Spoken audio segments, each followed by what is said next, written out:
नमस्कार, मैं आरडी भारती और आप देख रहे हैं बिहारी सुल्तान। पिछले 76वें गणतंत्र दिवस के ऊपर यानी 26 जनवरी को बहुत सारी घटनाएं देश भर में हुई। अमृतसर का जो मामला था वह तो एक छोटी सी घटना है, उससे बड़ी घटना के बारे में बताने जा रहा हूं। अगर आप हमारे चैनल पर नए हैं तो चैनल को सब्सक्राइब कर लीजिए।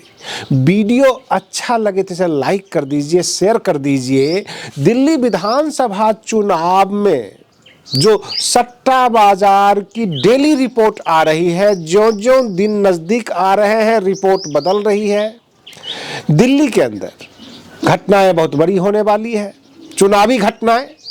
सरकार फेरबदल भी हो सकती है, Bahujan Samaj party king maker भी हो सकती है, लेकिन बहुजन समाज पार्टी के साथ सबसे बड़ी समस्या यह है कि कम से कम अगर मिनिमम से मिनिमम चुनाव जीते तो 3 विधायक जीते अथवा 10 जीते, 5 जीते, 1 या 2 विधायक ना जीते। कारण कि जो सट्टा बाजार की रिपोर्ट आई है उस रिपोर्ट के हिसाब से बसपा किंग मेकर बनने जा रही है। मैं उस रिपोर्ट के बारे में भी इस वीडियो में आगे बताने वाला हूं। मेरे बहुत सारे भाई भले ही चैनल सब्सक्राइब नहीं करते हो तो करते ही नहीं, रिकमेंडेशन पर देखते हैं वीडियो, लेकिन वो थोड़ी बहुत हल्की फुल्की वीडियो देख के भागते हैं। उनके पास इतना ऑप्शन मिल गया है, भाई बिहारी सुल्तान क्या कह रहा है, बाकी कौन क्या कह रहा है, इस तरह से अफरा तफरी मची हुई है, वो पूरा वीडियो ही नहीं देखते। ये आंख खोलने वाली वीडियो है कि हमारे देश के अंदर 2 राष्ट्रीय पर्व है, 15 अगस्त और 26 जनवरी। 15 अगस्त प्रधानमंत्री जी को समर्पित होता है। 1-2 घंटे 3 घंटे का जो है लाल किले से भाषण देते हैं। हर कोई जानता है आज प्रधानमंत्री जी का भाषण होना है। और 26 जनवरी राष्ट्रपति को समर्पित होता है। देश की तीनों सेनाएं राष्ट्रपति जी को सैल्यूट करती है, क्योंकि हमारे देश का राष्ट्रपति तीनों सेनाओं का सर्वोच्च कमांडर होता है और उन्हें कहा जाए तो तीनों सेनाओं का सर्वोच्च अध्यक्ष। जब पार्लियामेंट भंग हो जाती है, देश राष्ट्रपति जी के हाथ में होता है। जब पार्लियामेंट चल रही होती है तो फिर पार्लियामेंट में कैबिनेट मिनिस्ट्री के पास ही देश होता है। लेकिन जातिवादी मीडिया तो अपना चरमोत्कर्ष पे पहुंच रही है, जिसको कहते हैं चरम पे। आप क्या बात करेंगे कि हजारों साल से SC ST समाज दबा कुचला है। आप क्या बात करेंगे कांग्रेस 70 सालों से इग्नोर किया। अरे सबसे बड़ी बात तो यह है कि 26 जनवरी के बाद जितनी भी जातिवादी मीडिया है, चाहे उसमें इलेक्ट्रॉनिक्स मीडिया हो अथवा अखबार, किसी ने राष्ट्रपति जी का फोटो सलामी लेते हुए छापने की क्यों नहीं कोशिश की।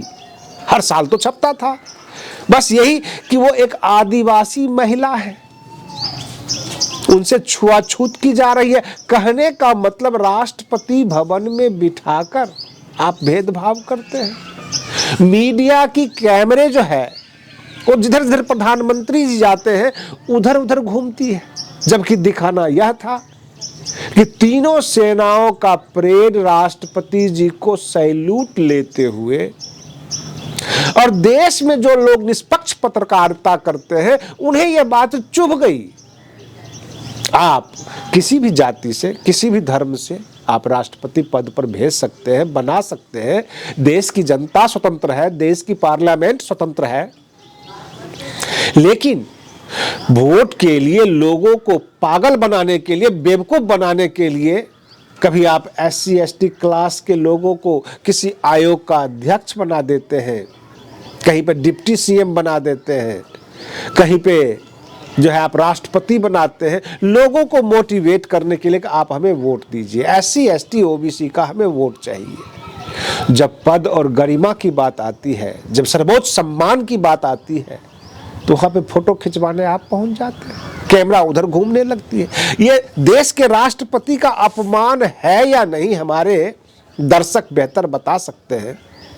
कि जो हमने पॉइंट आउट किया है इन जातिवादी मीडिया के खिलाफ, ये मीडिया प्रधानमंत्री जी को दिखा रही थी, जबकि दिखाना यह था कि राष्ट्रपति द्रौपदी मुर्मू जी आती, वो सैल्यूट लेती।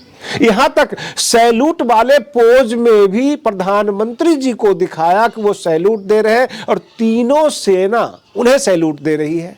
कहने का मतलब अब तो प्रधानमंत्री जी देश के प्रधानमंत्री भी हैं, देश के राष्ट्रपति भी हैं। ये कुछ ज्यादा ओछापन पर उतर आया है और इससे बहुजन समाज को सतर्क होना चाहिए। अगर अभी नहीं जाग रहे हैं तो कभी नहीं। जिस देश का 131 सांसद SC ST से हो, जिस देश में संविधान में SC ST की एक जगह मिली हो, उस देश के संविधान फाड़े जाते हैं, जलाए जाते हैं, संविधान निर्माता की मूर्तियों को खंडित किए जाते हैं। इसका मतलब कोई वजूद नहीं है, वोट की भी ताकत नहीं है, अथवा वोट बिखरता है, वोटों का बिखराव होता है। ये वोट बेचने वाले लोग हैं, इनकी अपनी जमीर, अपनी आत्मा मर चुकी है, ये बदलाव नहीं चाहते हैं। कुल मिलाकर हम आपको दिल्ली विधानसभा चुनाव की तरफ ले चलते हैं। दिन बढ़ रहा है, महिलाओं से अलग सर्वे लिया जाता है, SC ST OBC वर्ग से अलग सर्वे लिया जाता है, युवाओं से अलग सर्वे लिया जाता है और दिनों दिन अप एंड डाउन की स्थिति बन रही है। पहले भाजपा 25 से 30 सीट निकाल रही थी, यानी 30 और 25 के बीच में। यह फलौदी का सट्टा बाजार का जो है आकलन है। अब यह आकलन आगे आ गया है, 30 से 33 सीट भाजपा को आ रही है। पहले 40 से ऊपर आम आदमी पार्टी की सीट आ रही थी, अब उसको घटकर 36-37 पर आ गई, यानी बहुमत में अभी भी फलौदी का सट्टा बाजार दिखा रही है। फलौदी राजस्थान में है, जैसलमेर के रास्ते में है और फलौदी एक अलग से जिला बन चुका है। फलौदी के बारे में कहा जाता है कि अगर दो महिलाएं आपस में लड़ रही हो तो खड़े खड़े वहां के युवा सट्टा लगा लेते हैं कि कौन सी औरत उसे उठा के पटकेगी और उसी पे भाव देने लग जाते हैं। बड़ी मजाकिया चीज है, हर चीज पे वहां सट्टा लगाया जाता है। फलौदी ही भारत का एक ऐसा शहर है जहां पर जिसे सट्टा खेलना नहीं आता उसकी शादी नहीं होती, इसलिए लोग फलौदी के सट्टा बाजार पे ज्यादा विश्वास करते हैं।